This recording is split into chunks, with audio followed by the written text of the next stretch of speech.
어머니, 방금 던지신 게 국그릇인 줄 아십니까? 아니요.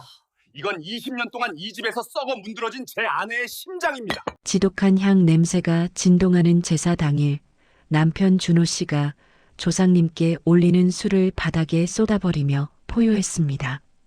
20년 동안 종갓집 노예로 살며 온몸이 망가진 아내를 조롱하던 시댁 식구들. 그들 앞에 준호 씨가 꺼내든 건 다름 아닌 150억 당첨 로또였습니다. 돈 없는 맏며느리라고 무시하던 그들을 한순간에 지옥으로 밀어 넣어버린 그날의 이야기, 지금 시작합니다. 누군가에게 추석은 보름달 아래 소원을 빌고 오색빛깔 송편을 나누는 풍요롭고 넉넉한 계절입니다. 하지만 강은영 씨에게 추석은 그저 지독한 기름 냄새와 등줄기를 타고 내려가는 서늘한 통증, 그리고 끝도 없이 반복되는 노동의 계절일 뿐이었죠. 20년입니다. 강산이 2번 변한다는 그 긴 시간 동안 은영 씨는 이 집안의 그림자로 살았습니다. 이름 석자보다는 맏며느리, 어멈, 형님이라는 직함이 그녀의 존재를 대신했죠. 올해도 어김없습니다. 은영 씨는 이른 아침부터 시장통에 있는 국밥집 아르바이트를 마쳤습니다. 남들이 명절 휴가를 즐기며 고속도로 위에서 설렘을 만끽할 때 그녀는 시급 1.5배라는 달콤하고도 서글픈 유혹에 몸을 던졌습니다. 마디마디 굵어진 손가락은 이미 제멋대로 휘어 있습니다. 식당에서 수천 개의 그릇을 닦고 돌아온 그녀의 앞에 놓인 건 평온한 휴식이 아닌 산더미 같은 제사 식재료였습니다. 현관문에 들어서자마자 코끝을 찌르는 건 그리운 가족의 향기가 아니라 거실을 가득 채운 고기 비린내와 시어머니의 서슬 퍼런 명령이었습니다. 은영아, 동서들은 애들 학원 보충 수업 때문에 좀 늦는다더라. 내가 수고 좀 해라. 장손제사인데 정성이 부족하면 조상님이 노하신다. 시어머니 조갑순 여사의 목소리는 언제나처럼 평온했습니다. 그 평온함이 은영 씨에게는 세상에서 가장 날카로운 칼날이 되어 가슴에 박힙니다. 이미 허리 디스크가 터져 복대를 2겹이나 꽉 조여맨 은영 씨가 차가운 타일 바닥에 주저앉습니다. 무릎을 굽힐 때마다 뚝하는 불길한 소리가 들리지만 그녀는 습관처럼 고무장갑을 낍니다. 20년이라는 세월은 고통마저 습관으로 만드는 법이니까요. 가스레인지 4구가 동시에 푸른 불꽃을 내뿜으며 열기를 토해냅니다. 지글지글 전이 익어가는 소리가 고요한 집안을 채웁니다. 꼬지전, 동태전, 육전, 동그랑땡. 은영 씨의 손은 기계처럼 정교하게 움직입니다. 하지만 그녀의 시선은 자꾸만 주방 문 너머 거실 쪽을 향합니다. 거실에서는 웃음꽃이 피어납니다. 오랜만에 모인 시댁 식구들의 수다 소리, 아이들의 웃음소리, 그리고 텔레비전 예능 프로그램의 유쾌한 배경음악이 들려옵니다. 그곳은 온기가 가득한 봄날 같지만 불과 몇 걸음 떨어진 이곳 주방은 연기로 가득 찬 지옥이자 시베리아 벌판보다 더 시리고 외로운 고립의 섬입니다. 은영 씨는 문득 생각합니다. 나는 왜 이 자리에 서 있는 걸까? 20년 전 수줍게 연분홍 한복을 입고 이 집에 들어왔을 때 그녀는 믿었습니다. 진심을 다해 시어머니를 모시고 동서들을 아끼면 진짜 가족이 될 수 있다고 생각했습니다. 하지만 20년이 흐른 지금 그녀는 가족의 일원이 아니라 돈 안 드는 무기한 일꾼에 불과했습니다. 땀이 눈가로 흘러내려 눈이 따가워옵니다. 밀가루가 묻은 손등으로 쓱 닦아내자 얼굴에 허연 자국이 남습니다. 거울을 보지 않아도 알 수 있습니다. 그 모습이 꼭 무대 뒤에서 울고 있는 광대 같다는 사실을요. 허리에서 시작된 통증이 다리 끝까지 전기를 쏘듯 찌릿하게 내려옵니다. 은영 씨는 신음조차 크게 내지 못하고 그저 꽉 문 입술로 터져 나오려는 곡소리를 견뎌냅니다. 남편 준호 씨는 평생 건설 현장을 누비며 가족을 위해 헌신했다고 자부해온 사람입니다. 거친 현장에서 소장으로 일하며 비바람을 맞았으니 자신이야말로 이 집의 진정한 고생꾼이라 믿었죠. 무뚝뚝한 성격 탓에 아내에게 다정한 말 한마디 건네지 못했지만 다달이 월급 통장을 갖다 주니 자신은 나름대로 책임감 있는 남편이라 생각했습니다. 준호 씨가 현장에서 돌아왔을 때 집안은 이미 제사 준비로 소란했습니다. 아내는 늘 그렇듯 부엌 구석에서 연기를 마시고 있었고 동생 내외와 어머니는 거실에서 즐거운 시간을 보내고 있었죠. 평소 같으면 원래 명절은 이런 거지라며 대수롭지 않게 넘겼을 풍경입니다. 그런데 오늘따라 아내의 뒷모습이 유난히 작고 초라해 보였습니다.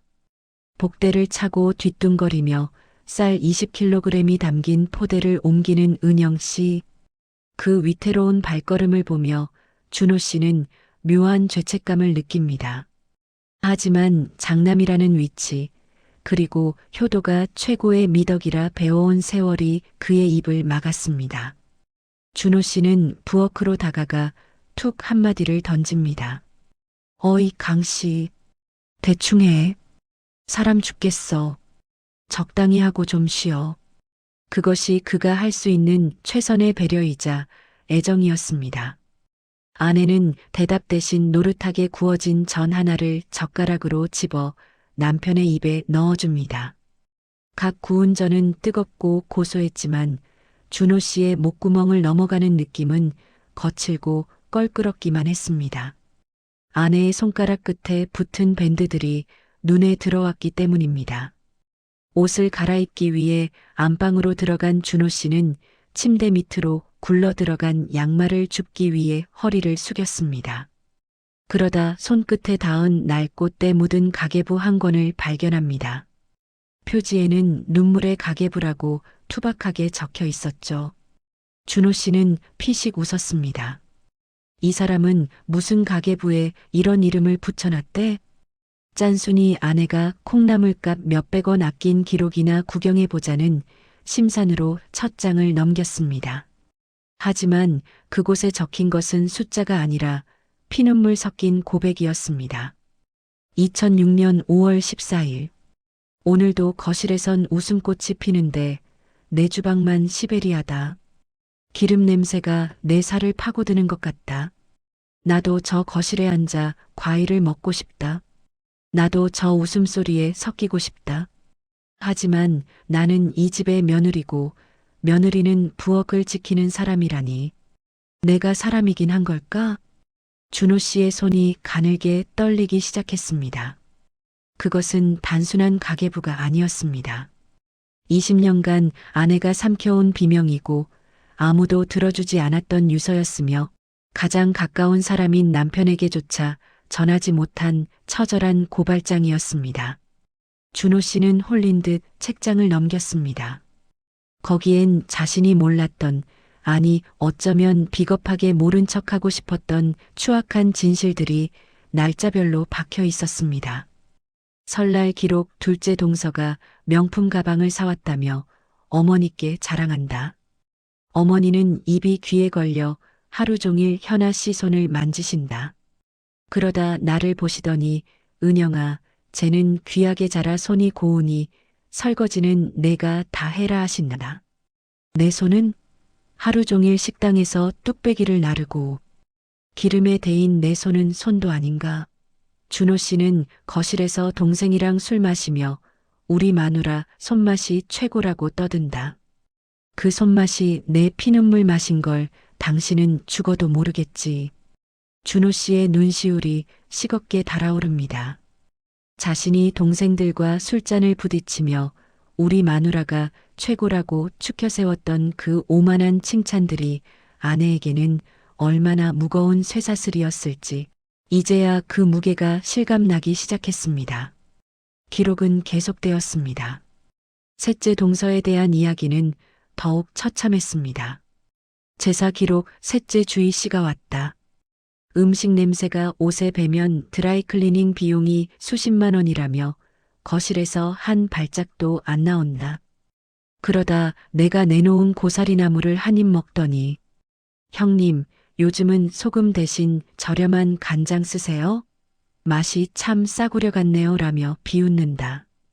그 순간 어머니는 애가 입맛이 고급이라 그래. 이해해라 하신다. 나는 주방 구석에서 남은 밥에 고추장을 비벼 먹는데 저들은 내가 만든 나물을 품평하며 우아함을 떤다. 내 존재 자체가 저들에게는 싸구려 취급을 받는 것 같아 화장실에서 한참을 울었다. 준호 씨는 주먹을 꽉 쥐었습니다. 아내가 화장실에서 소리 죽여 울 때 자신은 무엇을 했을까? 우리 집안은 제사가 많아서 마누라가 고생이지 허허라며 남의 일처럼 말하던 자신의 비겁한 얼굴이 떠올라 스스로의 뺨을 치고 싶을 지경이었습니다. 가계부의 마지막 부분은 글씨조차 제대로 알아보기 힘들 정도로 삐뚤삐뚤했습니다. 손가락 관절염 때문에 펜을 쥐는 것조차 고통스러웠을 아내의 흔적입니다. 추석 전날 허리가 정말 끊어질 것 같다. 병원에선 당장 수술하지 않으면 마비가 올 수도 있다는데 어머니는 장손 재산은 죽어서도 지켜야 하는 법도라고 하신다. 준호 씨한테 수술 이야기를 꺼내봤지만 돌아오는 건 엄마가 연세가 많아서 그래. 이번 한 번만 좀 참아줘라는 말뿐이다. 참는 것. 내 인생은 언제나 참는 것으로 시작해서 참는 것으로 끝난다. 이 거대한 집구석에서 내 편은 단 한 명도 없다. 오직 이 낡은 가계부 한 권만이 내 비명을 들어줄 뿐이다. 조상님, 정말 조상님이 계신다면 이 지옥에서 저 좀 꺼내주세요.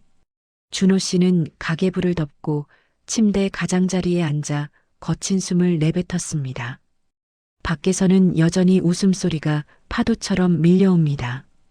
형님, 전 다 붙였어요? 여기 배 좀 깎아와요. 시원한 걸로요. 셋째. 동서의 명랑하고도 무례한 목소리가 들리자 준호 씨의 전신이 부들부들 떨립니다. 그 주먹엔 굵은 핏줄이 곤두섰습니다. 평생을 장남이라는 허울 좋은 명분 아래, 효도라는 위선적인 가치 아래, 숨어 살았던 자신의 비겁함이 치를 떨게 만듭니다. 준호 씨는 천천히 방문을 열고 나갔습니다. 주방 바닥에 주저앉아 멍하니 끓는 국을 국자로 적고 있는 아내의 모습이 보입니다. 땀에 젖어 목덜미에 달라붙은 머리카락, 복대 위로 불룩하게 삐져나온 낡은 티셔츠. 그 초라하고 숭고한 뒷모습이 준호 씨의 심장을 갈갈이 찢어놓습니다. 그는 고개를 돌려 거실을 보았습니다. 화기애애하게 과일을 먹으며 웃고 있는 동생들, 그리고 그 중심에서 왕비처럼 앉아 며느리의 수고를 당연하게 여기는 어머니. 준호 씨의 가슴 밑바닥에서 뜨거운 마그마 같은 무언가가 솟구쳐 오릅니다. 그것은 20년 동안 억눌러왔던 아내의 한이자 이제야 인간으로서 각성한 남편의 지독한 분노였습니다. 준호 씨는 바지 주머니 속에 들어있던 낡은 영수증 한 장을 손끝으로 만져봅니다. 어제 우연히 편의점에서 확인한 자신의 비루한 인생을 송두리째 뒤집어버릴 150억 원의 로또 1등 당첨 용지. 하지만 지금 준호 씨에게 중요한 것은 그 숫자가 아니었습니다. 이 지옥 같은 기름 냄새와 무시가 가득한 주방에서 아내를 꺼내야 한다는 사실, 그리고 아내의 인생을 짓밟은 저들에게 처절한 대가를 치르게 하겠다는 결심뿐이었습니다. 준호 씨가 아주 낮은 하지만 단호한 목소리로 아내를 부릅니다. 이제 그만하자. 은영아, 이제 다 끝났어. 아내는 영문을 모른 채 고개를 돌려 남편을 바라봅니다. 그 맑고 서글픈 눈망울 속에 결연한 남편의 얼굴이 비칩니다. 20년의 침묵이 깨지고 거대한 폭풍이 몰아치기 직전 평온하던 집안의 공기는 서늘하게 얼어붙고 있었습니다. 준호는 아내의 손에서 국자를 빼서 바닥에 던졌습니다. 쨍그랑 금소금이 거실의 웃음소리를 단칼에 베어버렸습니다. 모든 시선이 주방으로 쏠렸습니다. 준호의 눈에는 이제껏 보지 못한 서늘한 안광이 서려 있었습니다. 폭풍 전야의 정적은 언제나 잔인할 만큼 평온한 법입니다. 제사 당일의 아침이 밝았습니다. 집안은 이미 새벽부터 시작된 은영 씨의 분주한 발걸음으로 가득 찼지만 그 활기는 생기가 아닌 소리 없는 비명에 가까웠습니다. 은영 씨의 허리는 어제보다 더 빳빳하게 굳어버렸습니다. 침대에서 일어날 때마다 척추를 타고 뇌까지 전달되는 찌릿한 통증에 신음조차 내지 못하고 입술만 꽉 깨물었죠. 하지만 그녀의 손은 습관처럼 다시 무거운 녹그릇을 닫고 산더미 같은 나무를 다듬기 시작합니다. 20년이라는 세월은 몸이 먼저 고통을 외면하게 만드는 법이니까요. 집안의 풍경은 기이할 정도로 대조적이었습니다. 주방에서는 은영 씨가 뿜어내는 뜨거운 열기와 매캐한 기름 냄새가 진동했지만 거실은 에어컨의 시원한 바람 속에서 우아한 평화가 흐르고 있었습니다. 시어머니 조갑순 여사는 아침 일찍부터 거실 소파에 정정하게 앉아 텔레비전을 보고 계셨죠. 주방에서 은영 씨가 무거운 냄비를 옮기다 윽소리를 내며 휘청거려도 시어머니의 고개는 단 한 번도 주방 쪽으로 돌아가지 않았습니다. 오히려 들으라는 듯 큰 소리로 말씀하셨죠. 제사 음식은 정성이 반이다. 맏며느리가 몸을 아끼면 조상님이 복을 안 주시는 법이야. 그 말씀은 위로가 아니라 은영 씨의 등에 얹어지는 무거운 돌덩이였습니다. 오전 11시가 넘어가자 둘째 동서 박현아 씨에게서 메시지가 옵니다. 대형 로펌 변호사의 아내인 그녀는 매년 명절마다 급한 사건이 터지는 마법 같은 능력을 가졌습니다. 형님, 저 오늘 중요한 재판 서류 검토 때문에 좀 늦을 것 같아요. 어머니께는 잘 말씀드려 주세요. 대신 제가 이따가 맛있는 과일 잔뜩 사갈게요. 은영 씨는 젖은 손을 앞치마에 쓱 닦으며 휴대전화 화면을 바라봅니다. 맛있는 과일이라니요. 은영 씨에게 필요한 건 과일이 아니라 이 산더미 같은 전을 함께 뒤집어줄 손 하나였습니다. 하지만 은영 씨는 답장을 보냅니다. 네, 동서. 일 보느라 바쁠 텐데 조심해서 와요. 그것이 은영 씨가 배운 맏며느리의 도리였습니다. 잠시 후 셋째 동서 이주희 씨가 도착합니다.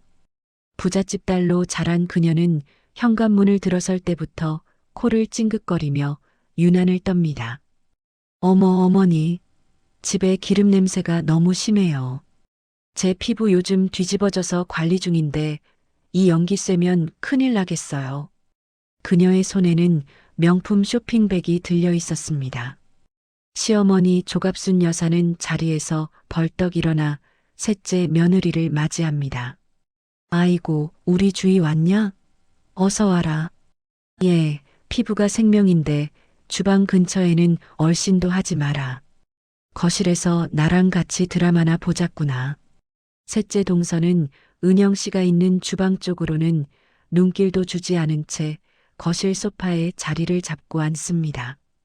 그리고는 가방에서 얼굴팩을 꺼내 붙이며 여유로운 시간을 만끽하기 시작합니다. 주방은 이제 찜통이나 다름없습니다. 가스레인지 불꽃은 내구가 모두 풀가동 중이고 은영 씨의 얼굴은 땀과 기름기로 범벅이 되었습니다. 허리 디스크 통증은 이제 감각을 마비시킬 지경에 이르렀습니다. 뜨거운 기름이 튀어 손등에 물집이 잡혀도 찬물에 한번 씻어낼 여유조차 없습니다. 그때 거실에서 시어머니의 웃음소리가 들립니다. 아이고, 주희야. 이 포도가 당도가 기가 막히는구나. 역시 내가 사오는 건 급이 달라. 은영 씨가 땀을 닦으며 주방 문틈으로 본 풍경은 가관이었습니다. 시어머니는 셋째 동서가 사온 비싼 포도를 손수한 알아 낡아서 셋째의 입에 넣어주고 있었습니다. 은영 씨는 아침부터 물 한 모금 제대로 마시지 못했습니다. 목이 타들어갔지만 그녀는 말라비틀어진 입술을 축이며 다시 팬 위에 밀가루 반죽을 올립니다. 오후가 되자 집안의 열기는 최고조에 달합니다. 은영 씨는 수백 장의 전을 부치고 나서 이제 나무를 볶기 시작합니다. 연기와 열기가 눈을 찔러 눈물이 계속 흐릅니다. 땀인지 눈물인지 모를 액체가 턱 끝으로 뚝뚝 떨어집니다. 그때였습니다. 갑자기 눈앞이 핑 돌며 세상이 노랗게 변했습니다. 빈혈과 탈진, 그리고 극심한 통증이 한꺼번에 몰려온 것이죠. 은영 씨는 중심을 잃고 비틀거리다 뜨거운 솥단을 잡을 뻔했습니다. 간신히 벽을 짚고 버텼지만 그 과정에서 그릇 하나가 바닥으로 떨어져 요란한 소리를 내며 깨졌습니다. 쨍그랑. 그 소리에 거실에 있던 시어머니와 셋째 동서의 대화가 멈췄습니다. 은영 씨는 숨을 헐떡이며 그들이 달려와 괜찮니? 라고 물어봐 주길 간절히 바랐습니다. 하지만 돌아온 것은 차가운 타박이었습니다. 은영아, 너 정신 어디다 두고 일하니? 그 그릇이 어떤 그릇인데? 그걸 깨뜨려. 장손 며느리가 돼서 칠칠치 못하게. 시어머니의 날 선 호통에 셋째 동서가 거듭니다. 형님, 피곤하신 건 알겠는데 조심 좀 하세요. 그릇 깨지는 소리에 저 깜짝 놀라서 팩 다 떨어질 뻔했잖아요. 은영 씨는 깨진 사기 그릇 조각을 줍기 위해 허리를 숙입니다. 손가락 끝이 조각에 베어 붉은 피가 배어 나왔지만 그녀는 아픔보다 비참함을 먼저 느낍니다. 죄송합니다, 어머니. 제가 잠시 어지러워서요. 아내의 목소리는 갈라져 있었습니다. 해질녘이 되어서야 둘째 동서 현아 씨가 도착합니다. 어머니, 저 진짜 죽는 줄 알았어요. 재판이 안 끝나서 겨우 빠져나왔네요. 그녀는 세련된 정장 차림으로 거실에 앉아 시어머니께 두둑한 돈 봉투를 건넵니다. 조갑순 여사의 얼굴에 다시 한번 화색이 돕니다. 아이고, 현아야. 너 바쁜 거 내가 다 안다. 피곤할 텐데 좀 쉬어라. 음식은 거의 다 됐으니 걱정 말고. 둘째 동서는 그제야 주방 쪽을 빼꼼 쳐다보며 말합니다. 형님, 고생 많으셨죠?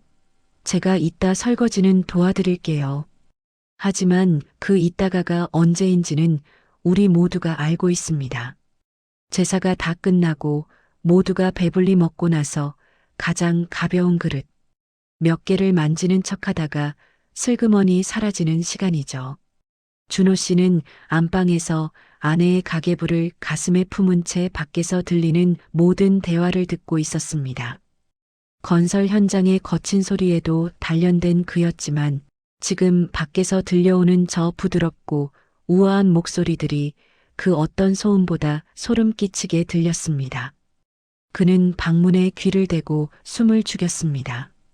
아내의 고통은 보이지 않는 주방에 가둬두고 거실에서 벌어지는 저 위선적인 잔치를 지켜보며 준호 씨의 가슴 속에는 거대한 해일이 일고 있었습니다. 그는 주머니 속 로또 용지를 꽉 쥐었습니다. 종이가 바스라지는 소리가 마치 아내의 뼈가 마디마디 꺾이는 소리처럼 들려왔습니다. 사건은 주방 뒤편 다용도실 근처에서 터졌습니다. 준호 씨가 화장실을 가기 위해 거실 복도를 지나갈 때였습니다. 주방 옆 작은 통로에서 동서들의 목소리가 낮게 새어나왔습니다. 은영 씨가 잠시 화장실에 간 사이 두 동서가 커피를 마시며 수다를 떨고 있었던 것입니다.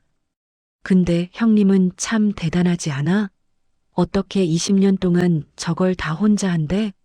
난 단 하루도 못할 것 같은데. 셋째 동서 주희 씨의 목소리였습니다. 예, 다 팔자야. 형님은 원래 이런 일 하는 거 좋아하시잖아. 손맛 좋다는 칭찬 한마디면 사족을 못 쓰시는데 뭐. 그리고 원래 배운 게 없는 사람이 몸 쓰는 일은 더 잘하는 법이야.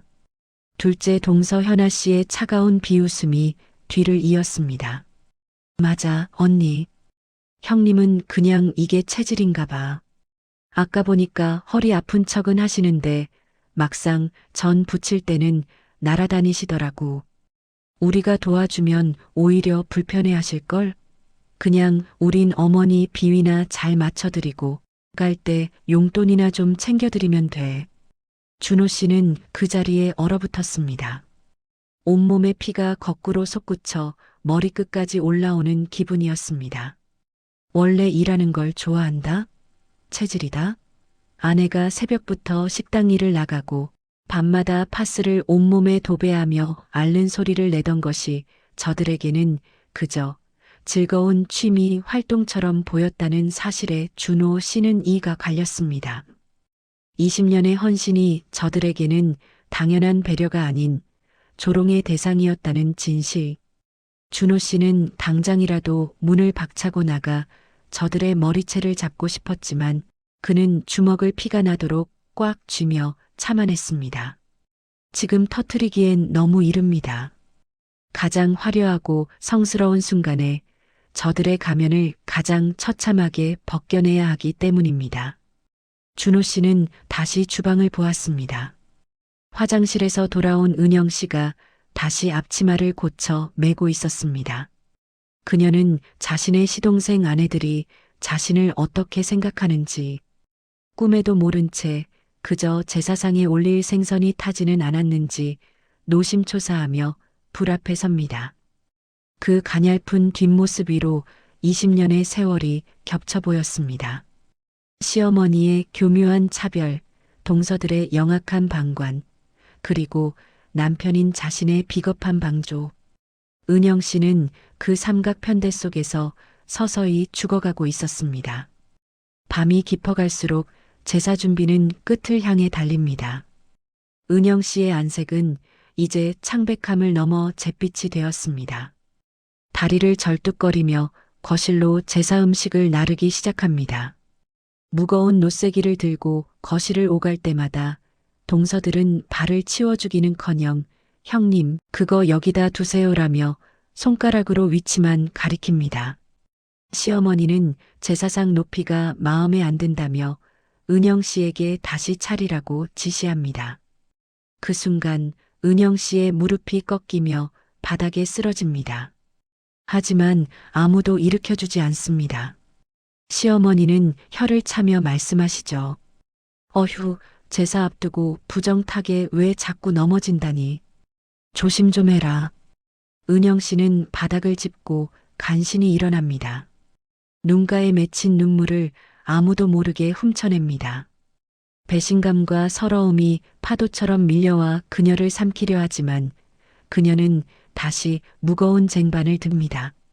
이것만 끝나면, 이 제사만 무사히 지내면 쉴 수 있을 거라는 가느다란 희망을 붙잡고서요. 하지만 그녀는 모릅니다. 오늘 이 밤이 그녀의 20년 고생이 끝나는 밤이 아니라 거대한 반전의 서막이 될 것임을.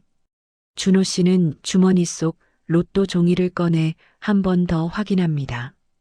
1, 7, 15, 23, 33, 42.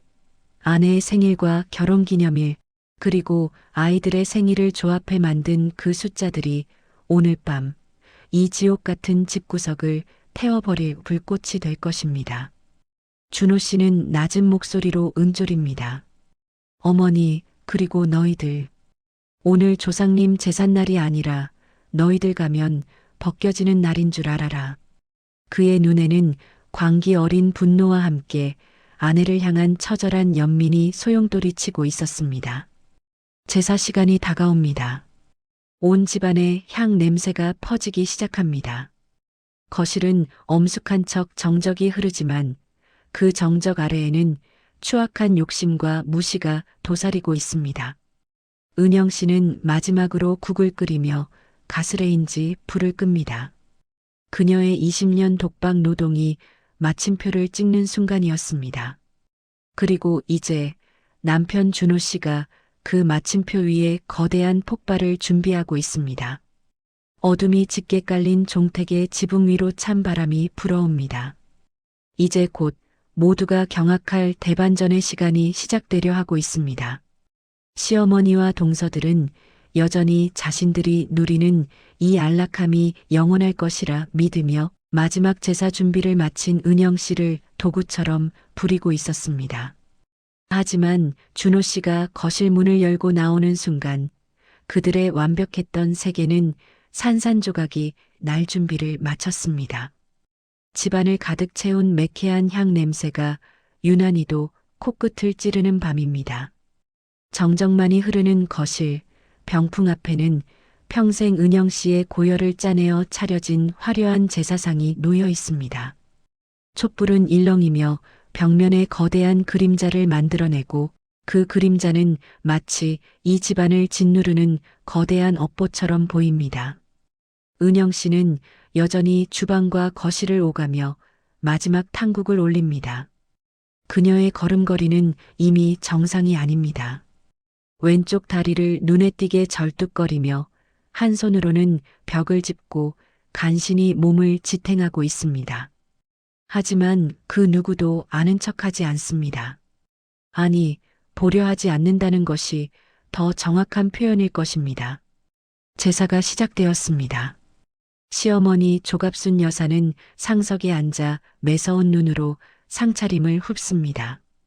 둘째와 셋째 동서는 단정한 개량 한복을 입고 거실 한복판에 앉아 우아한 표정을 짓고 있습니다.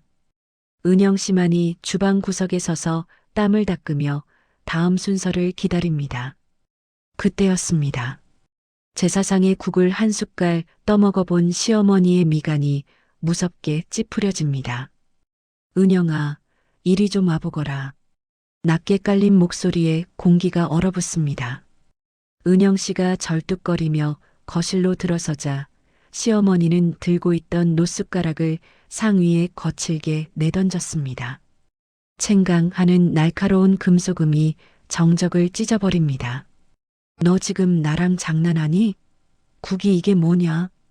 얼음장처럼 식었지 않느냐? 장손 며느리가 돼서 조상님 대접을 이따위로 해?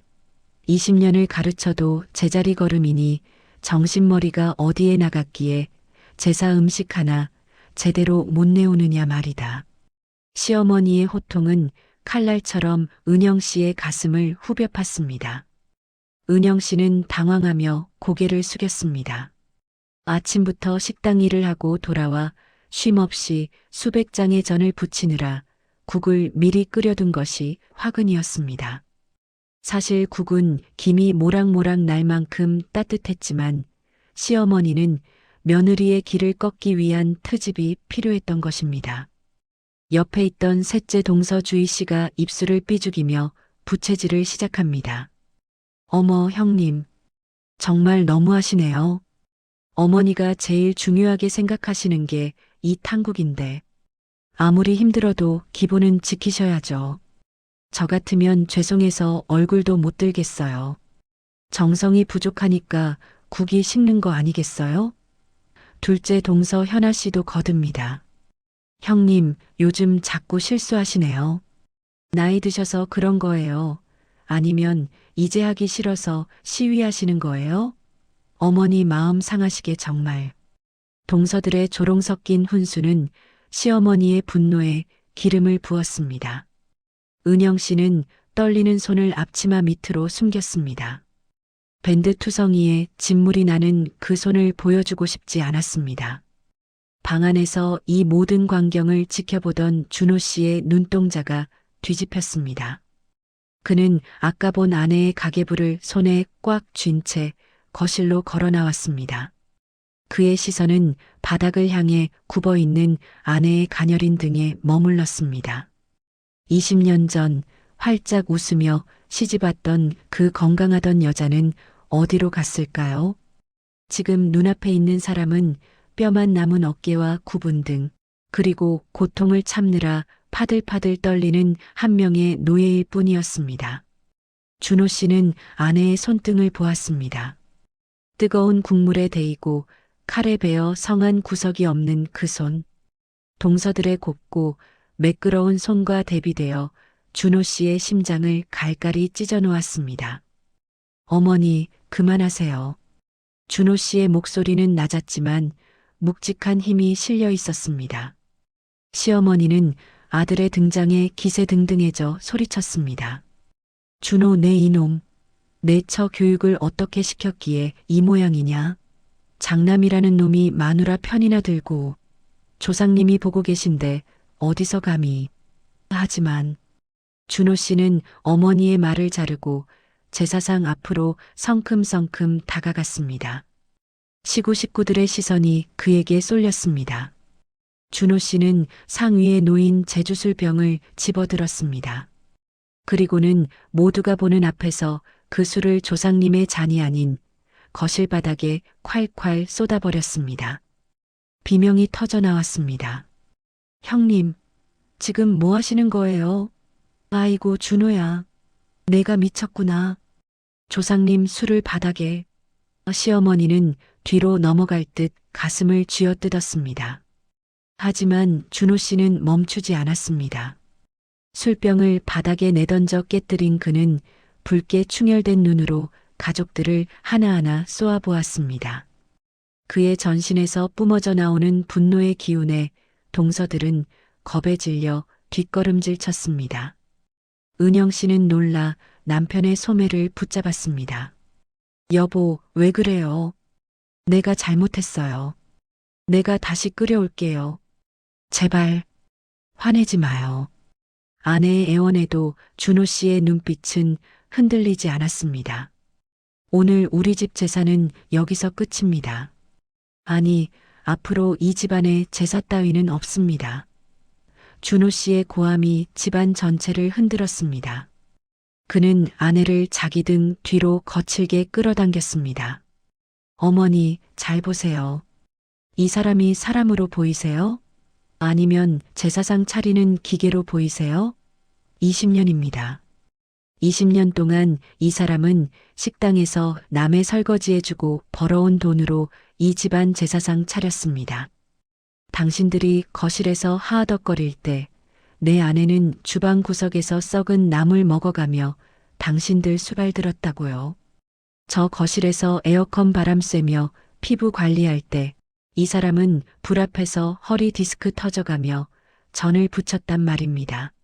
준호 씨는 품 안에서 낡은 가계부를 꺼내 시어머니의 발치에 던졌습니다. 이게 뭔지 아세요? 은영이가 20년 동안 쓴 유서입니다. 당신이 던진 그 숟가락에 맞은 게 국그릇인 줄 아세요? 내 아내 심장입니다. 그리고 너희들. 준호 씨는 둘째와 셋째 동서를 가리켰습니다. 재판? 피부관리? 너희들이 형님 비웃으며 일하는 거 좋아하는 체질이라고 짓거리는 거. 내 귀로 다 들었다. 배운 것 없는 사람이 몸 쓰는 일. 잘한다고? 내 아내가 너희들 종이야? 너희들 먹고 싸는 거 치워주는 청소부냐고. 고졸인 내 아내가 너희들 눈에는 그렇게 우스웠더냐. 준호 씨의 일갈에 동서들은 사색이 되어 고개를 숙였습니다. 시어머니는 입을 벌린 채 아무 말도 하지 못했습니다. 준호 씨는 제사상 끝을 잡고 그대로 뒤엎어 버렸습니다. 수십 가지의 정과 나물, 정성껏 고운 고기들이 바닥으로 굴러 떨어졌습니다. 기름진 음식들이 거실 카펫을 더럽히고 그릇들이 박살나는 소리가 요란하게 울려 퍼졌습니다. 조상님이요? 우리 아버지가, 우리 할아버지가 당신 며느리 피눈물 섞인 밥상을 받고 싶어 하실 것 같습니까? 이런 위선 덩어리 밥상은 조상님도 안 드십니다. 귀신이 있다면 당신들부터 잡아갈 거야. 자식들 교육시킨답시고 남의 자식. 귀한 줄 모르는 당신들부터. 준호 씨는 숨을 몰아쉬며 아내의 어깨를 감싸 안았습니다. 은영 씨는 남편의 품에서 서러운 울음을 터뜨렸습니다. 20년 동안 참아온 눈물이 복물 터지듯 쏟아져 나왔습니다. 시어머니 조갑순 여사는 떨리는 손으로 아들을 가리켰습니다. 이 불효막심한 놈. 내가 감히 장남이라고 이 집안을 망쳐놓느냐. 당장 나가라. 이 집에서 내쫓을 테니까 당장 꺼져. 너 같은 아들 필요 없다. 시어머니의 악에 바친 소리에 준호 씨는 싸늘하게 웃었습니다. 나갈 겁니다. 우리가 나가드리고 말고 할 것도 없어요. 이제 이 집안에 제사 지내줄 사람, 어머니 병수발 들어줄 사람, 동서들 무시당해줄 사람 아무도 없으니까요. 어머니가 그렇게 아끼는 둘째, 셋째한테 제사상 차려달라고 하세요. 쟤들이 손에 물 한 방울 묻히나 어디 한번 두고 봅시다. 오늘부로 서씨 집안 장남 노릇 끝냅니다. 준호 씨는 아내를 부축해 현관으로 향했습니다. 뒤에서 시어머니의 통곡 소리와 동서들의 당황한 목소리가 들려왔지만 준호 씨는 단 한 번도 뒤를 돌아보지 않았습니다. 현관문을 나서는 순간 차가운 밤 공기가 그들의 얼굴을 스쳤습니다. 20년 동안 그들을 가두고 있던 기름 냄새와 향 냄새가 씻겨 내려가는 기분이었습니다. 은영 씨는 다리에 힘이 풀려 주저앉으려 했지만 준호 씨는 그녀를 번쩍 안아 올렸습니다. 은영아, 미안하다. 너무 늦어서 정말 미안해. 이제 다시는 그곳으로 돌아가지 않을 거야. 내가 약속해. 내 목숨을 걸고서라도 당신 다시는 그 주방으로 안 보낼 거야. 준호 씨의 눈에는 눈물이 고여 있었습니다. 그것은 후회의 눈물이자 아내를 지키겠다는 굳은 맹세의 눈물이었습니다. 그는 차 시동을 걸었습니다. 백미러로 보이는 시댁의 대문은 거대한 무덤처럼 보였습니다. 이제 그들은 그 무덤에서 빠져나와 새로운 삶을 향해 달리기 시작했습니다. 주머니 속에 로또 종이가 바스락거렸습니다. 150억? 그 돈이 그들을 행복하게 해줄지는 알 수 없지만 적어도 아내의 굽은 허리를 펼 수 있게 해주고 밴드 투성인 손에 부드러운 로션을 발라줄 수 있을 것이라는 사실만으로도 준호 씨는 가슴이 벅찼습니다. 차 안에서 은영 씨는 남편의 손을 꼭 잡았습니다. 그녀의 손은 여전히 거칠고 투박했지만 준호 씨에게는 세상에서 가장 아름다운 보석보다 귀했습니다. 여보, 우리 정말 괜찮을까요? 어머니가 노하실 텐데. 조상님이 벌 주시면 어떡해요? 은영 씨의 걱정 어린 말에 준호 씨는 아내의 손등에 입을 맞췄습니다. 걱정 마. 조상님이 벌을 주신다면 나한테 주시겠지. 당신은 충분히 했어. 아니, 넘치도록 했어. 조상님도 이제 당신 좀 쉬라고 내 손에 이거 쥐어주신 거야. 이제부터는 오로지 당신 자신을 위해서만 살아. 내가 그렇게 만들 거야. 그게 내 남은 인생 목표야. 밤길을 달리는 차의 헤드라이트가 어둠을 갈랐습니다. 20년의 세월이 주마등처럼 스쳐 지나갔습니다. 힘들었던 날들, 무시당했던 기억들, 홀로 삼켰던 눈물들이 밤바다의 파도처럼 밀려왔다 사라졌습니다. 준호 씨는 엑셀러레이터를 밟았습니다. 속도가 올라갈수록 아내의 얼굴에 드리웠던 어둠이 조금씩 걷히는 것 같았습니다. 이제 그들은 돌아갈 수 없는 강을 건넜습니다. 그 강 너머에는 20년 동안 꿈꿔왔던 기름 냄새나지 않는 평범하고 따뜻한 삶이 기다리고 있을 것입니다. 준호 씨는 결심했습니다. 내일 당장 은행으로 달려가 당첨금을 수령할 것입니다. 그리고 가장 먼저 할 일은 아내를 세계 최고의 정형외과에 데려가는 일입니다. 그곳에서 아내의 뒤틀린 손마디를 고치고 무너진 척추를 바로잡을 것입니다. 그 후에는 아내가 그토록 좋아하던 꽃들이 가득한 작은 정원이 있는 집을 살 것입니다. 시어머니와 동서들이 감히 발도 들이지 못할 오직 아내만을 위한 요새를 만들 것입니다. 아내의 이름으로 된 건물도 하나 살 겁니다. 남의 식당에서 설거지하던 서러움을 갚아주기 위해서요. 밤하늘의 보름달이 차창을 비쳤습니다. 어제 보았던 달보다 훨씬 밝고 아름다웠습니다. 준호 씨는 아내를 보며 미소 지었습니다. 아내도 눈물을 닦고 희미하게 웃어 보였습니다. 20년 만에 처음으로 보는 진심 어린 평온한 미소였습니다. 화산처럼 폭발했던 분노는 가라앉고 이제 그 자리에는 새로운 희망의 싹이 돋아나고 있었습니다. 지옥 같았던 종갓집의 제사는 끝났지만 인간 강은영의 진짜 인생은 이제 막 시작되고 있었습니다. 그리고 이 반전은 이제 시작일 뿐이었습니다. 150억이라는 숫자가 가져올 더 거대하고 시원한 복수가 동서들을 기다리고 있었으니까요. 준호 씨는 아내의 손을 더 꽉 잡았습니다.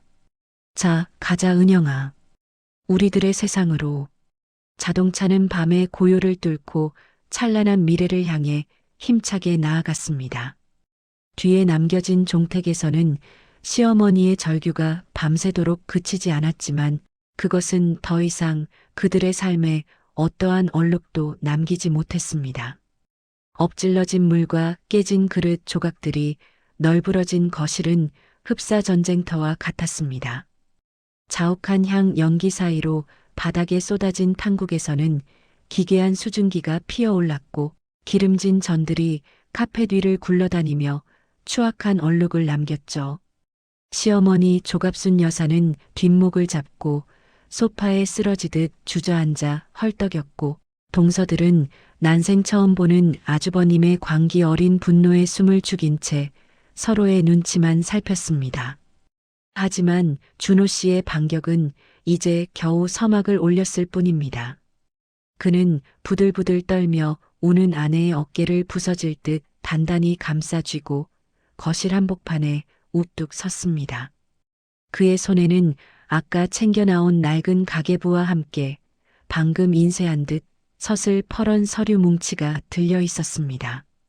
준호 씨는 차가운 눈빛으로 거실을 천천히 휘둘러 보았습니다.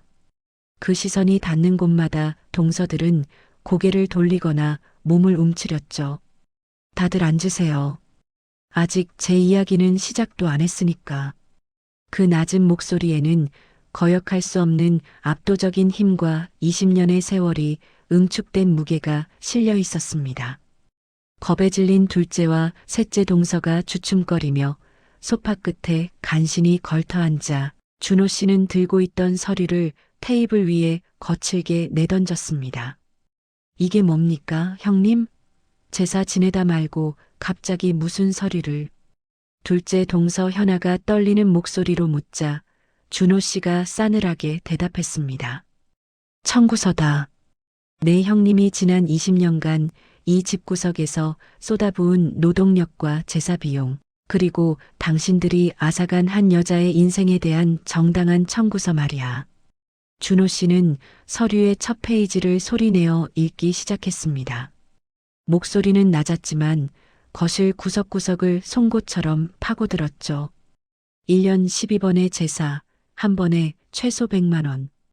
20년이면 제사 비용만 원금 2억 4천이다. 여기에 은영이가 식당 알바하며 이 집에 보탠 생활비, 그리고 당신들 명절마다 자식들까지 데리고 와서 공짜로 먹고 간 식비까지 합치면 원금만 5억이 넘어. 어디 그뿐인 줄 알아? 하루 16시간 노동, 시어머니 병수발, 당신들. 애들 방학 때마다 여기 맡겨놓고 뒷바라지 시킨 것까지 전부 시급으로 계산했다. 야간 수당, 명절 수당 포함해서 정신적 피해 보상금까지 합치니 총액이 15억 8천만 원이 나오더군. 자, 이 중에서 장남인 내가 절반 부담한다고 치고 나머지 8억은 너희 둘이 정확히 반씩 나눠서 입금해라. 이번 주말까지 내 아내 통장으로. 순간 거실엔 무거운 정적이 흐르다 이내 비릿한 헛웃음이 터져 나왔습니다. 셋째 주위가 기가 차다는 듯 코웃음을 치며 입술을 실룩거렸죠. 아주버님, 지금 개그하시는 거죠? 가족끼리 무슨 청구서예요? 그리고 형님이 좋아서 하신 일이잖아요. 맏며느리 노릇하겠다고 본인이 자처한 걸 왜 이제 와서 우리한테 돈을 내놓으래? 혹시 돈 없으셔서 그러시는 거면 말을 하세요. 제가 이번에 적선하는 셈 치고 용돈 좀 넉넉히 드릴게요. 이런 유치한 장난은 그만하시고 가서 바닥이나 치우시죠. 둘째 현아도 안경을 치켜 올리며 거들었습니다. 형님, 저 변호사 아내예요. 법적으로 가도 이건 절대 승산 없어요. 형수님이 자발적으로 하신 가사 노동을 어떻게 돈으로 환산해요? 민법상 부양의 의무라는 것도 있는 거고요. 괜히 가난한 자존심 세우지 마시고 어머니 혈압 오르시니까 깨진 그릇이나 치우세요. 분위기 다 망쳐놓고 무슨. 시어머니 조갑순 여사도 거친 숨을 몰아쉬며 소리쳤습니다. 이 미친놈아. 며느리가 시집와서 일하는 게 당연한 거지. 어디서 감히 돈 이야기를 꺼내. 당장 그 종이 쪼가리 치우지 못해. 내가 너를 장남이라고 믿고 살았는데 드디어 내 처랑 같이 미쳐버렸구나. 준호 씨의 입가에 비릿한 미소가 번졌습니다. 그 미소는 슬픔이라기보다 저들의 밑바닥을 확인한 자의 허탈함에 가까웠죠. 자발적? 좋아서 한 일? 너희 눈엔 그게 그렇게 보였겠지. 그래야 너희가 거실에서 에어컨 바람 쐬며 포도 까먹는 그 순간이 정당화됐을 테니까. 준호 씨는 천천히 바지 주머니로 손을 가져갔습니다. 그리고는 지갑 깊숙한 곳, 마치 심장처럼 소중히 보관해 두었던 작은 종이 한 장을 꺼냈습니다. 노란색 바탕에 검은 글씨가 박힌, 언뜻 보면 아주 평범해 보이는 영수증이었습니다. 돈이 없어서 유치한 장난질이나 하는 거냐고 물었지?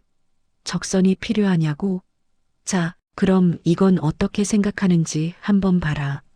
준호 씨는 로또 1등 당첨 영수증을 테이블 정중앙 시어머니의 콧김이 닿을 만큼 가까운 곳에 내려놓았습니다.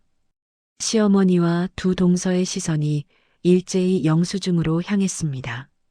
처음엔 의아한 표정이었지만 상단에 제0의 1등이라는 선명한 글자와 하단의 당첨 금액 수치를 확인하는 순간 세 사람의 눈동자가 마치 감전된 듯 경련하며 커지기 시작했습니다. 이게 뭐야? 150. 0이 몇 개야? 150억? 셋째 주위의 목소리가 찢어질 듯 뒤집혔습니다. 둘째 현아는 재빨리 휴대폰을 꺼내 이번 회차 당첨 번호를 대조하기 시작했습니다. 손가락이 바들바들 떨려 자꾸 오타가 났죠. 1, 7, 15, 23. 세상에 맞아요. 진짜 1등이에요. 그것도 이번에 2월 돼서 단독 당첨. 아주버님, 이거 진짜예요? 진짜 150억 맞냐고요. 거실은 순식간에 비명에 가까운 탄성과 광기 어린 열기로 가득 찼습니다. 방금까지 준호 씨를 미친놈 취급하며 적선을 하니 많이 독서를 내뱉던 시어머니의 태도가 180도 돌변했습니다. 그녀는 뒷목을 잡고 쓰러질 것 같던 몸을 벌떡 일으켜 자석에 이끌리듯 영수증을 잡으려 손을 뻗었습니다. 눈에는 탐욕의 빛이 형형하게 빛났죠. 아이고, 우리 장남, 우리 준호. 내가 드디어 우리 집안을 일으키는구나. 이게 다 조상님이 보살펴 주신 덕이다. 150억이라니, 150억? 내 팔자가 이제야 황금길을 걷는구나. 하지만 준호 씨는 어머니의 손이 닿기 직전 낚아채듯 영수증을 거두어 다시 주머니 깊숙이 넣었습니다. 시어머니의 손이 허공에서 민망하게 그리고 갈급하게 멈췄습니다. 준호 씨의 눈은 이제껏 본 적 없는 얼음장처럼 차가웠습니다. 조상님 덕이라고요? 아니요. 이건 조상님이 아니라 내 아내 은영이가 불쌍해서 하늘이 내린 기적입니다. 은영이가 20년 동안 이 지옥 같은 집구석에서 피눈물 흘리며 참아온 세월에 대한 보상이라고요. 조상님이 계신다면 당신들 같은 사람한테 이런 복을 주겠습니까? 순간 셋째 주의가 튀어나오듯 은영 씨의 곁으로 다가왔습니다. 아까까지만 해도 싸구려 간장 맛이 난다며 타박하던 그녀가 이제는 은영 씨의 거칠고 마디 굵은 손을 덥석 잡더니 닭똥 같은 눈물을 흘리기 시작했습니다. 형님, 세상에, 우리 형님. 제가 아까는 잠시 마귀가 씌었었나 봐요. 형님 고생하시는 거 제가 왜 모르겠어요. 우리 형님 손 좀 봐. 얼마나 고생을 했으면. 제가 형님 제일 존경하는 거 아시죠? 형님, 저 용서해 주실 거죠? 저 아까 한 말은 다 잊어주세요. 네. 둘째 현아도 지지 않았습니다. 그녀는 테이블 위에 팽개쳐져 있던 청구서를 정중하게 모아주더니 화사하게 마치 세상에서 가장 자애로운 동서인 양 웃어 보였습니다. 아주버님, 아까 하신 말씀 다 맞아요. 저희가 그동안 너무 무심했죠. 법이 무슨 상관이에요. 가족 간의 정이 있는데. 8억이 문제예요? 제가 형님 명의로 강남에 가장 좋은 재활병원 예약하고 힐링할 수 있는 아파트도 바로 알아볼게요. 아주버님, 우리 이제 다 같이 이 돈으로 가문의 영광을 누리면 되잖아요. 그쵸? 시어머니는 한술 더 떠 은영 씨의 어깨를 감싸 안으려 들었습니다. 은영아, 내가 너를 얼마나 아끼는지 알지? 맏며느리가 잘 돼야 집안이 사는 법이다. 자, 이제 제사상은 치우고 우리 호텔 가서 맛있는 거 시켜 먹자. 너 오늘부터 손에 물 한 방울 묻히지 마라. 내가 다 해주마. 돈 냄새를 맡고 순식간에 인간의 존엄마저 내팽개치며 태도를 바꾼 그들의 추악한 이면을 보며 준호 씨는 강한 구역질이 올라오는 것을 느꼈습니다. 20년의 헌신과 고통을 단돈 150억 앞에 무릎 꿇리고 비굴하게 아부하는 그들의 천박함. 준호 씨는 아내의 손을 더러운 물건인 양 잡고 있는 주위의 손을 거칠게 뿌리쳤습니다. 만지지 마. 그 더러운 입으로 내 아내 이름 부르지도 마. 준호 씨의 사요가 거실 유리창을 흔들었습니다. 잘 들어. 이 돈은 10원 한 장까지 오로지 강은영 개인의 재산이다. 내가 오늘 당장 아내 명의로 신탁 설정할 거고 당신들은 죽었다 깨어나도 이 돈 구경 못해. 아까 내민 청구서? 그건 내가 당신들에게 주는 마지막 잡이었다. 돈으로라도 죄를 갚고 인간 대접이라도 받을 건지 아니면 평생 죄인으로 절연당할 건지 선택하라고 준 마지막 기회였다고. 그런데 너희는 끝까지 돈 앞에만 무릎을 꿇는구나. 준호야, 너 어미한테 어떻게 이럴 수 있니? 150억이나 생겼는데 이 늙은 애미 집 한 채 안 해줄 거야? 너 내가 어떻게 키웠는데. 시어머니의 악에 바친 절규의 준호 씨는 조용히 아내의 가계부를 다시 집어들어 어머니의 발밑에 던졌습니다. 어머니 집요? 은영이가 이 가계부에 쓴 글자 수가 몇 개인 줄 아세요? 어머니한테 당한 모욕과 가스라이팅이 몇 페이지인 줄 아시냐고요. 어머니는 이 돈 받을 자격 없습니다. 아니, 자식 대접받을 자격도 이미 잃으셨어요. 준호 씨는 아내를 자기 품으로 더 깊숙이 끌어당기며 현관을 향해 발을 뗐습니다. 형님, 아주버님, 가지 마세요. 저희가 정말 잘못했어요. 무릎이라도 꿇을게요. 동서들이 달려와 은영 씨의 치맛자락을 붙잡고 바닥을 굴렀지만 준호 씨는 가차없이 그들을 밀쳐냈습니다. 명심해라. 오늘부터 강은영은 이 집안 며느리 아니다. 내 아내고 150억 자산가이며 당신들이 감히 눈도 못 마주칠 귀한 사람이다. 다시는 연락하지 마. 만약 한 번이라도 내 아내 찾아가서 괴롭히거나 구질구질하게 연락하면 내 재산 전부 털어서라도 당신들 법적으로 매장해버릴 테니까. 알겠어? 준호 씨의 선언은 서늘한 사형 선고와 같았습니다. 그는 아내를 조심스레 안아 차에 태우고 엔진에 시동을 걸었습니다. 백미러 속으로 허망하게 서서 가슴을 치는 시어머니와 길바닥에 주저앉아 머리를 쥐어뜯으며 통곡하는 동서들의 모습이 멀어져 갔습니다. 그것은 슬퍼서 우는 것이 아니라 눈앞에서 놓친 150억이라는 거대한 탐욕에 대한 단군 일의 가장 비참한 통곡이었습니다. 차 안에는 정막이 흘렀습니다. 하지만 그것은 고통스러운 정막이 아니라 20년 만에 처음으로 찾아온 평화롭고 달콤한 안식이었습니다.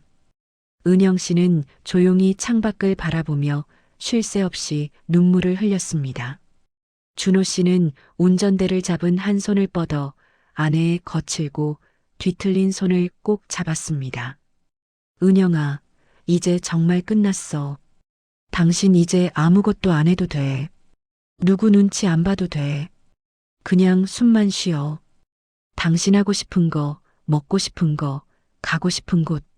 내가 평생 다 해주며 속죄할게. 은영 씨는 남편의 두터운 손등 위로 자신의 젖은 얼굴을 묻었습니다. 밤하늘의 보름달이 도로를 환하게 비추고 있었습니다.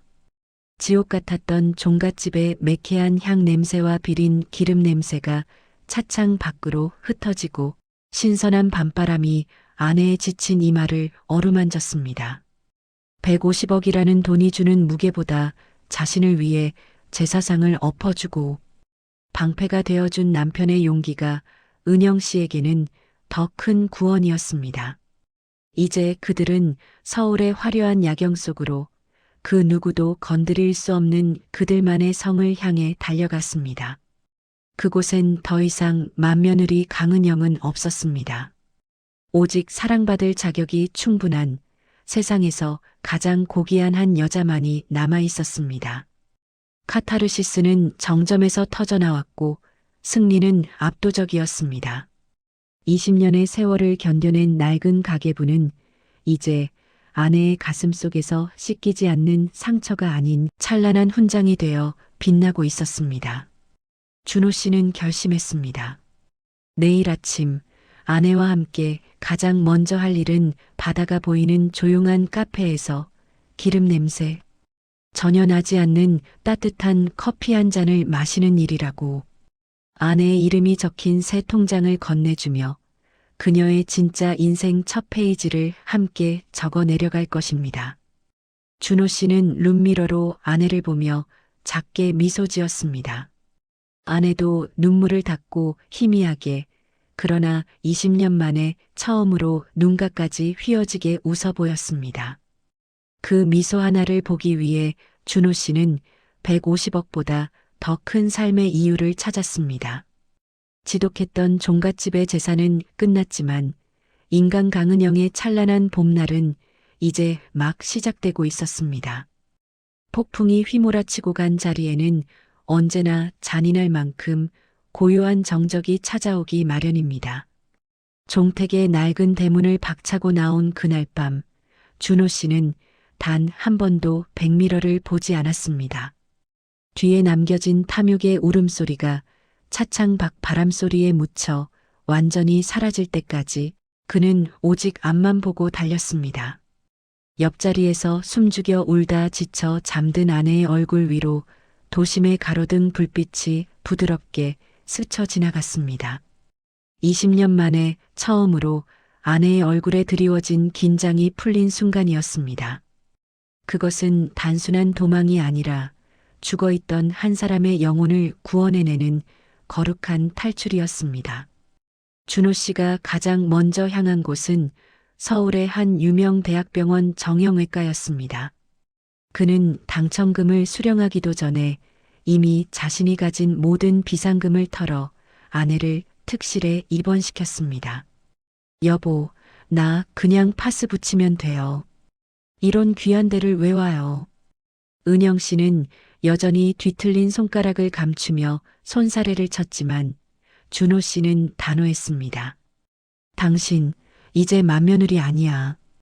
그냥 내 아내 강은영이야. 내 아내가 아프다는데 내가 치료해주는 게 뭐가 이상해?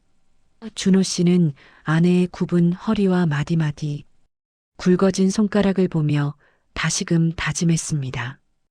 20년의 착취를 200년의 사랑으로 갚아주겠노라고 말이죠.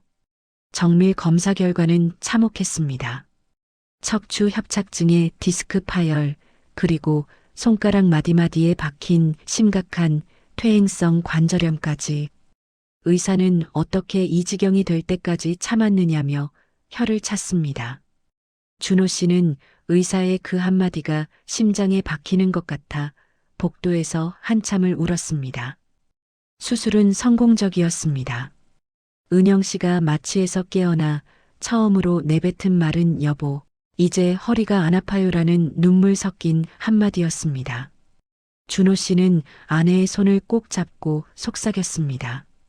이제 아플 일 없어. 내가 그렇게 안 둬.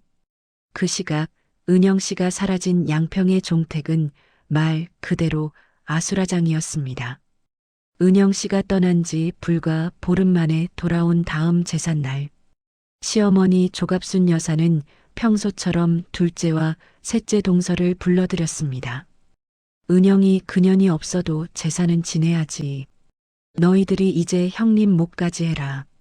하지만 거실 소파에 앉아 명령만 하던 시어머니의 말은 더 이상 먹히지 않았습니다. 앞치마를 둘러본 적도 없는 둘째 현아는 형님은 원래 하시던 거지만 전 못해요라며 버텼고, 셋째 주인은 기름 냄새 맡으면 구역질 난다며 친정으로 도망갈 궁리만 했습니다. 결국 두 동서는 주방에서 서로의 머리채를 잡기 직전까지 싸웠습니다. 언니가 변호사 아내면 다해요? 나물은 언니가 묻혀야지. 예, 너는 집에서 노는데 전이라도 붙여야 할 거 아냐? 고함이 오가고 은영 씨가 20년 동안 닦아 빛나던 녹그릇들은 이제 닦아줄 사람이 없어 검게 변해갔습니다. 제사상은커녕 물 한 잔 제대로 얻어먹지 못한 시어머니는 그제야 깨달았습니다. 자신이 그토록 구박하던 맏며느리가 이 집안을 지탱하던 거대한 기둥이었으므려. 기둥이 뽑혀나간 집은 서서히, 그러나 확실하게 무너져 내리고 있었습니다. 수술 후 회복을 마친 은영 씨는 준호 씨와 함께 작고 예쁜 건물을 보러 다녔습니다. 150억이라는 거대한 숫자가 주는 여유보다 아내의 눈이 반짝이는 것을 보는 즐거움이 준호 씨에게는 더 컸습니다. 은영 씨는 평생 꽃을 좋아했습니다. 시댁 주방 구석에 핀 곰팡이가 아닌 햇살 아래 피어나는 꽃들을 가꾸고 싶어 했죠. 준호 씨는 아내의 소원을 들어주기로 했습니다. 서울 강남 한복판, 통유리로 햇살이 가득 쏟아지는 건물 1층에 아내의 이름을 딴 은영의 정원이라는 꽃집을 열어주었습니다. 인테리어 공사가 시작되던 날, 은영 씨는 공사 현장을 지켜보며 아이처럼 기뻐했습니다. 기름 냄새에 자욱하던 주방 대신 향기로운 꽃내음과 흙냄새가 가득할 공간. 그녀는 더 이상 누군가를 위해 수천 장의 전을 붙이지 않아도 됩니다. 대신 누군가의 행복을 위해 꽃다발을 만들고 자신의 상처받은 마음에도 예쁜 꽃을 심게 되었죠. 준호 씨는 그런 아내의 곁에서 든든한 조력자가 되었습니다.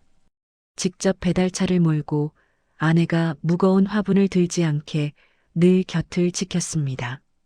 그러던 어느 날 오후였습니다. 가게 정리를 하던 은영 씨의 휴대폰이 요란하게 울렸습니다. 화면에 뜬 이름은 시어머니. 은영 씨의 손이 잠시 떨렸습니다.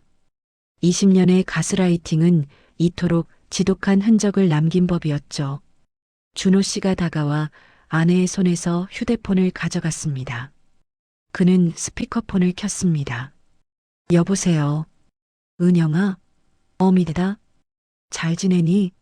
수화기 너머 시어머니의 목소리는 예전에 기고만장하던 기세는 온데간데 없고 잔뜩 쉬고 갈라진 초라한 노인의 것이었습니다.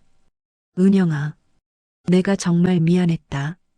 너 없으니까 집안이 풍비박산이 났어. 둘째고 셋째고 다 소용없더라.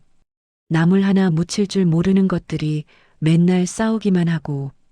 제사상도 못 차려서 조상님 뵐 면목이 없다. 은영아, 내가 한 번만 돌아와서 나 좀 도와주면 안 되겠니? 내가 앞으로는 절대 구박 안 하마.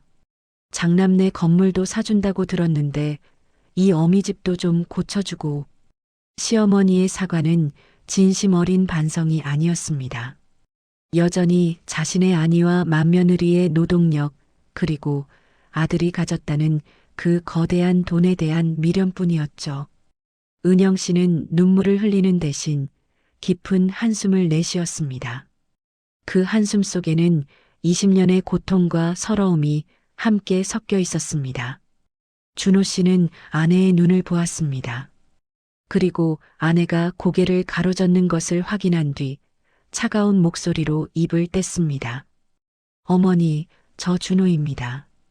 다시는 이 번호로 전화하지 마세요. 은영이는 이제 어머니 며느리 아닙니다. 어머니가 그렇게 아끼던 그 똑똑한 동서들하고 잘해보세요. 그리고 150억? 그 돈 어머니한테는 단 1원도 안 갑니다. 은영이가 20년 동안 부친 전개수만큼 어머니도 이제 눈물 흘리며 사세요. 그게 공평한 거 아닙니까? 준호 씨는 말을 마치자마자 단호하게 통화 종료 버튼을 눌렀습니다. 그리고는 그 자리에서 수신 차단 버튼을 눌러버렸습니다.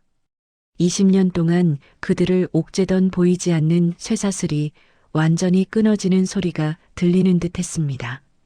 준호 씨는 아내를 품에 안았습니다. 잘했어, 은영아. 이제 당신 인생에 시베리아 같은 주방은 없어. 따뜻한 봄만 있을 거야. 가게 밖에는 눈부신 햇살이 쏟아지고 있었습니다.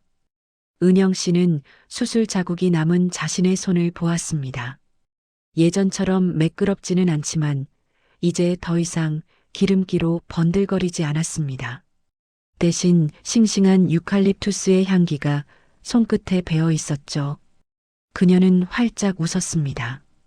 20년 만에 처음으로 누군가의 며느리가 아닌 강은영이라는 한 여자로서 지어 보이는 진실한 미소였습니다. 양평의 종택은 이제 제사가 돌아올 때마다 지옥으로 변했습니다. 시어머니는 텅 빈 마당에 앉아 은영 씨가 해다 주던 따뜻한 국밥을 그리워하며 눈물을 흘렸고 서로 책임을 떠밀던 동서들은 결국 왕래를 끊어버렸습니다. 무너진 것은 집안만이 아니었습니다. 사람 대접할 줄 모르던 그들의 위선적인 세계 자체가 무너져 내린 것이죠. 그 무너진 잔해 위로 은영 씨의 꽃집에서는 세상에서 가장 아름다운 꽃들이 피어나고 있었습니다. 준호 씨는 아내를 위해 앞치마를 직접 골라주었습니다. 이건 기름 묻히는 앞치마가 아니라 꽃 가꾸는 앞치마야. 당신한테 참 잘 어울린다. 준호 씨의 장난 섞인 칭찬에 은영 씨는 얼굴을 붉히며 웃었습니다. 이제 두 사람의 대화에는 더 이상 제사나 동서 같은 단어는 등장하지 않았습니다. 대신 오늘 어떤 꽃이 새로 들어왔는지, 저녁에는 어떤 맛있는 것을 먹을지 같은 소소하고 따뜻한 일상만이 가득했습니다. 은영 씨는 가게 입구에 작은 편말을 세웠습니다. 당신의 계절이 피어나는 곳. 그녀는 알고 있었습니다. 자신의 인생에도 드디어 봄이 찾아왔음을 말이죠. 20년이라는 긴 겨울을 견뎌낸 꽃망울이 터지는 순간 그 향기는 세상 그 어떤 제사 음식의 향보다도 진하고 고결했습니다. 준호 씨는 그 향기를 맡으며 아내와 함께 새로운 내일을 향해 걸어갔습니다. 이것은 단순히 로또로 인생을 역전한 이야기가 아닙니다. 가족이라는 이름으로 자행된 폭력을 끊어내고 스스로의 존엄을 되찾은 한 여자의 위대한 승리였습니다. 그리고 그 곁을 묵묵히 지켜준 한 남자의 진정한 사랑에 대한 기록이기도 했죠. 두 사람의 발걸음 뒤로 향기로운 꽃잎이 흩날렸습니다. 이제 그들에게는 더 이상 숨막히는 전통의 굴레도 타인의 무시도 존재하지 않았습니다. 오직 서로의 온기만이 남은 찬란한 인생의 이막이 활짝 열리고 있었습니다. 기름 냄새가 진동하던 지옥 같던 주방을 벗어난 지 어느덧 1년이라는 시간이 흘렀습니다. 도심 한복판, 따스한 햇살이 통유리를 통해 쏟아지는 작은 꽃집. 은영의 정원에는 더 이상 고성이 오가지 않습니다. 대신 은은한 라벤더 향기와 이름 모를 들꽃들의 싱그러운 내음이 공기를 채우고 있죠. 이곳에서 그녀는 더 이상 누군가의 맏며느리도 이름 없는 어멈도 아닙니다. 아침마다 정성껏 꽃을 다듬고 손님들에게 꽃말을 전해주는 플로리스트 강은영 씨로 불리며 살아가고 있습니다. 은영 씨의 손은 1년 전과 비교하면 몰라보게 달라졌습니다. 뒤틀렸던 마디는 수술과 꾸준한 재활 덕분에 제자리를 찾았고 거칠던 손등에는 기름때 대신 초록빛 풀물과 향기로운 꽃가루가 묻어납니다. 매일 아침 앞치마를 두르는 그녀의 얼굴에는 서늘한 긴장감 대신 잔잔한 미소가 피어오릅니다. 20년 동안 자신을 옥죄던 그 무거운 굴레를 벗어던지고 나서야 그녀는 비로소 나 자신으로 숨을 쉬는 법을 배우게 되었습니다. 꽃집 앞마당에서는 익숙한 트럭 소리가 들려옵니다. 준호 씨입니다. 건설 현장에서 거친 소리를 지르던 그는 이제 아내의 든든한 배달 기사이자 정원사가 되었습니다. 무거운 화분을 번쩍 들어 옮기며 땀을 닦는 그의 표정은 그 어느 때보다 평온해 보입니다. 그는 로또 당첨금으로 호의호식하며 빈둥거리는 삶 대신 아내의 꿈을 지탱하는 삶을 선택했습니다. 아내가 꽃을 다듬을 때 옆에서 가시를 제거해주고 배달을 다녀오며 아내가 좋아하는 달콤한 디저트를 사오는 소소한 일상이 그에게는 150억보다 더 큰 가치가 되었습니다. 두 사람은 가끔 1년 전의 그날을 떠올립니다.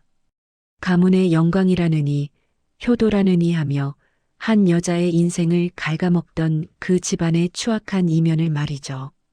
들리는 소문에 의하면 양평의 그 종택은 잡초가 무성해졌다고 합니다. 맏며느리가 떠난 자리를 메우겠다던 동서들은 결국 첫 제사도 넘기지 못하고 서로를 탓하며 갈라섰고 시어머니 조갑순 여사는 요양원에 입원했다는 소식이 들려왔습니다. 준호 씨는 가끔 어머니의 안부를 묻는 연락을 받기도 하지만 결코 아내에게 그 짐을 다시 지우지 않습니다. 용서라는 이름으로 고통을 반복하기에는 아내의 지난 20년이 너무나도 시리고 아팠기 때문입니다. 어느 맑은 오후 두 사람은 꽃집 문을 잠시 닫고 가까운 바다를 찾았습니다. 수평선 너머로 저무는 노을이 바다를 온통 붉게 물들이고 있었습니다. 은영 씨는 시원한 바닷바람을 맞으며 눈을 감았습니다. 예전에는 명절만 되면 바다를 보는 사람들을 TV로 보며 부러워만 했는데 이제는 자신이 그 풍경의 주인공이 되어 있습니다. 그녀는 곁에 선 남편의 손을 가만히 잡았습니다. 굳은 살이 박인 남편의 손은 여전히 투박했지만 세상 그 무엇보다 따뜻한 안식처가 되어 주었습니다. 여보, 나 가끔 무서워요. 이 모든 게 꿈일까봐. 내일 아침에 눈 뜨면 다시 그 기름 냄새 나는 주방에서 전을 부치고 있을 것만 같아서. 은영 씨의 나직한 고백에 준호 씨는 아내를 품에 꼭 안았습니다. 꿈 아니야. 이제 당신 인생에 그런 일은 죽어도 없어. 당신이 지킨 그 긴 세월이 이제야 빛을 보는 거야. 당신은 충분히 그럴 자격이 있어. 준호 씨의 목소리는 파도 소리와 섞여 깊은 울림으로 전해졌습니다. 바다를 바라보며 두 사람은 돌아가신 부모님과 조상님에 대해서도 담담히 이야기를 나누었습니다. 진정한 조상의 덕이란 후손을 괴롭히며 차려지는 화려한 상차림이 아니라 살아있는 사람들이 서로 아끼고 사랑하며 행복하게 살아가는 모습에 있다는 것을 이제야 깨달았습니다. 20년 전 수줍게 연분홍 한복을 입고 시집 오던 그 어린 신부는 이제 주체적인 한 인간으로서 우뚝 섰습니다. 그녀는 자신의 이름을 잃어버렸던 그 긴 세월을 보상받듯 매일매일 자신의 이름을 부르는 삶을 만끽하고 있습니다. 준호 씨는 주머니에서 작은 상자 하나를 꺼냈습니다. 그 안에는 보석보다 더 빛나는 강은영이라는 세 글자가 선명하게 새겨진 금빛 명찰이 들어 있었습니다. 은영아, 고생 많았어. 이제 다른 수식어 필요 없어. 장남 며느리도 누구 엄마도 아닌 그냥 당신 이름으로만 살아. 당신 이름 정말 예쁘다. 준호 씨의 진심 어린 말에 은영 씨는 참아왔던 눈물을 터뜨렸습니다.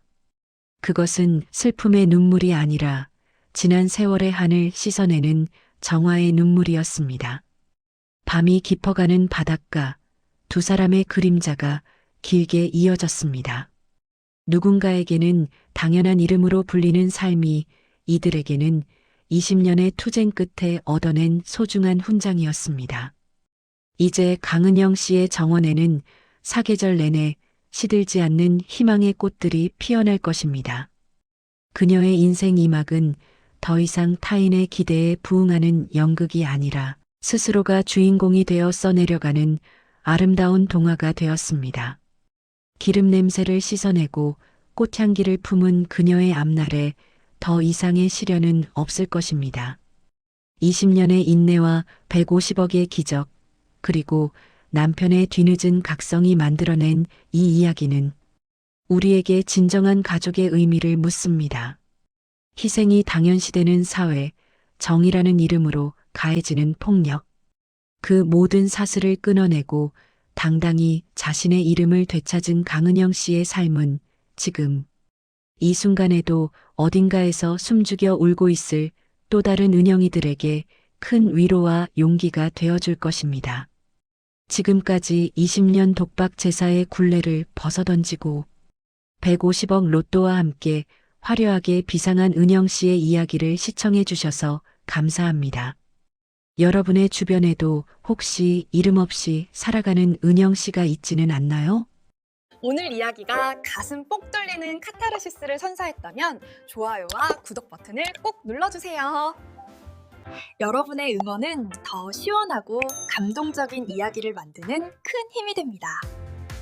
은영 씨의 새 출발을 응원하는 댓글도 많이 남겨주세요. 저희는 다음에 더 짱잇한 반전 실화로 찾아뵙겠습니다.